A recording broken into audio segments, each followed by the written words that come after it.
Hey guys, my name is Nicole Rice, and for my discussion this week, I chose the topic of child maltreatment, or I guess just child abuse. Um, Kind of that was an overarching topic in the chapter this week. So starting off why I chose this topic,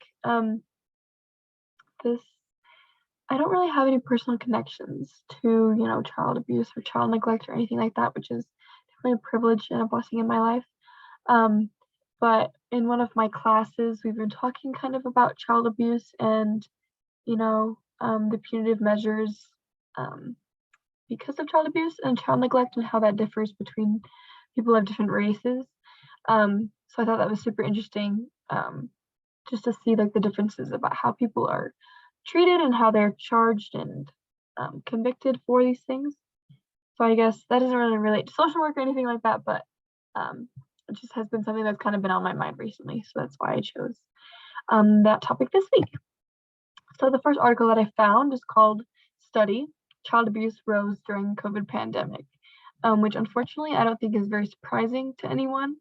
I think it's probably very clear why child abuse rates rose during the COVID pandemic. Um, but one of the first statistics from this article is that physical abuse of school-aged children tripled during the stay-at-home orders. So, as we know, people were told to stay home and not go outside, not go to school, not go to work, and things like that. So because of that, abuse of school-aged children tripled during the pandemic.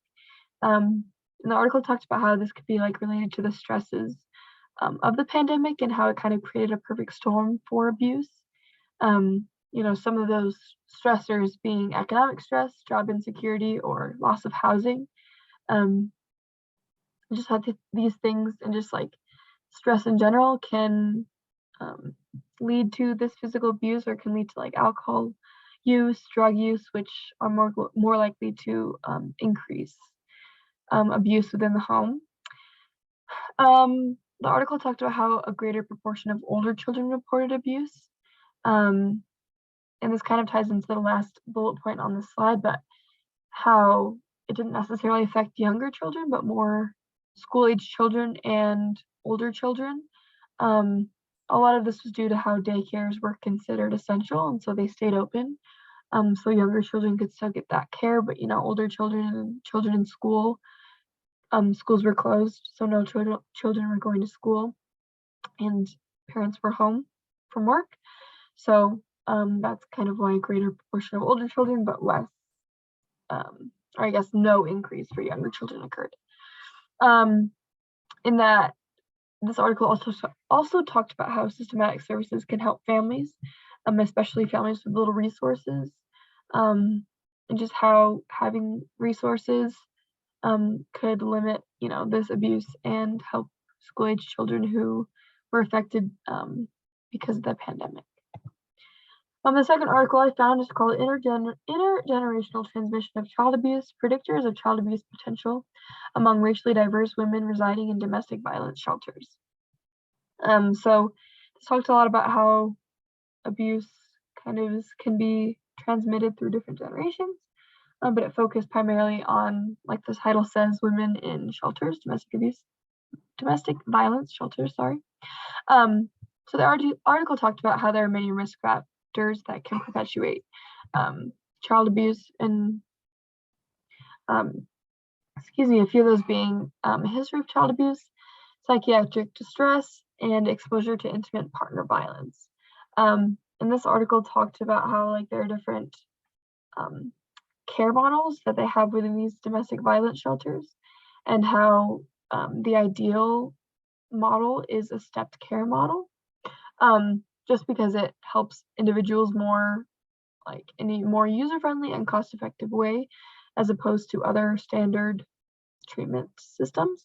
And it's especially beneficial for marginalized groups, for example, like women in these shelters, just because of the barriers they face logistically and personally. So 2 examples that the article gave was for logistically, like needing transportation and childcare, and then personally, struggling with depression and or PTSD, and how that can make it difficult to, get up and go to a shelter or get up and go to a treatment program, stuff like that.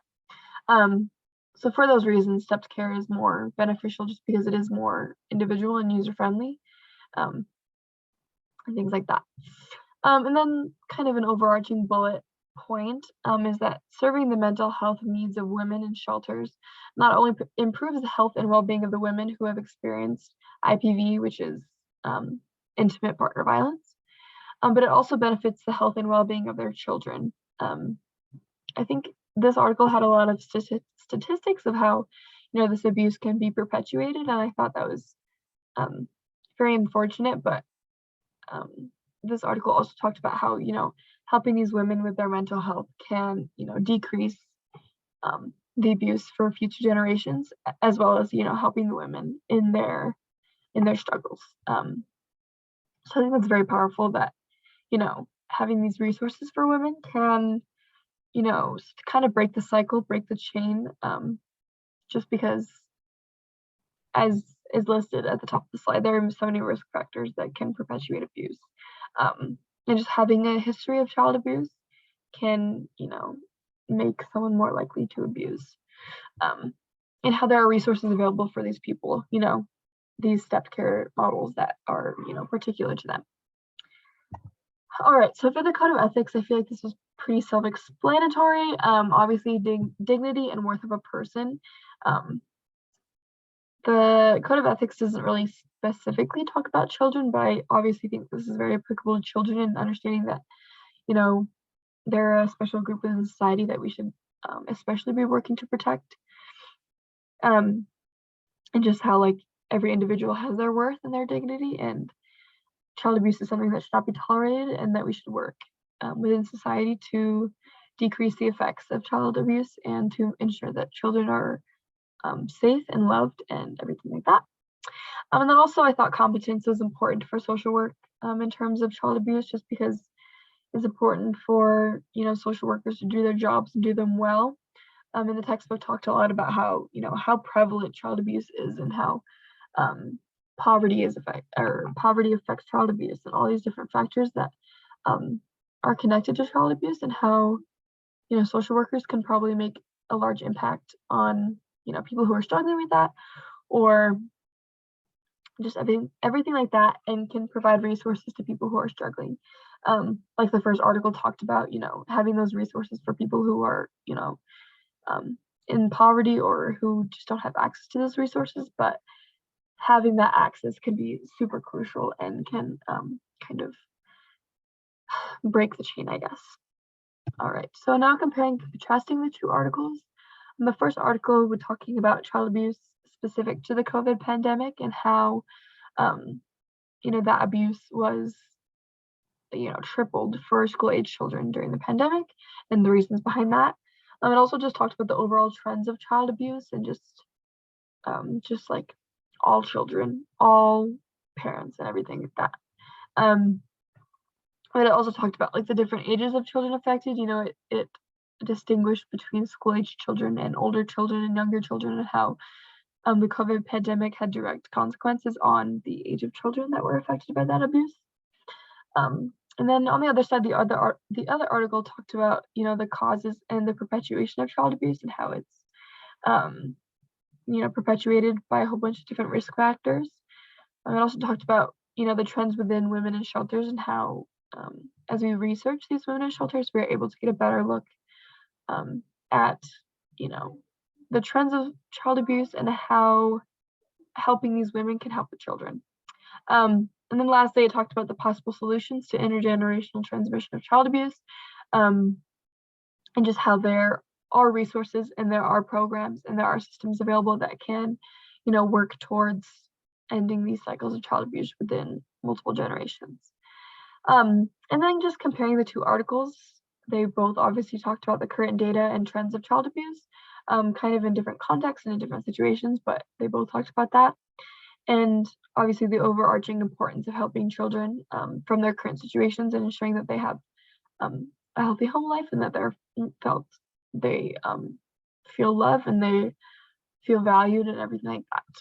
All right, so now my question, which kind of relates to the second article that I read, But I wanted to know what you guys thought about how can social workers work to limit the intergenerational transmission of child abuse. I'm like thinking back at those risk factors I talked about. How can social workers help people or help children who are in those situations and stop the transmission of child abuse, I guess. So here are my sources. Thank you guys so much for listening. I look forward to hearing what you guys have to say.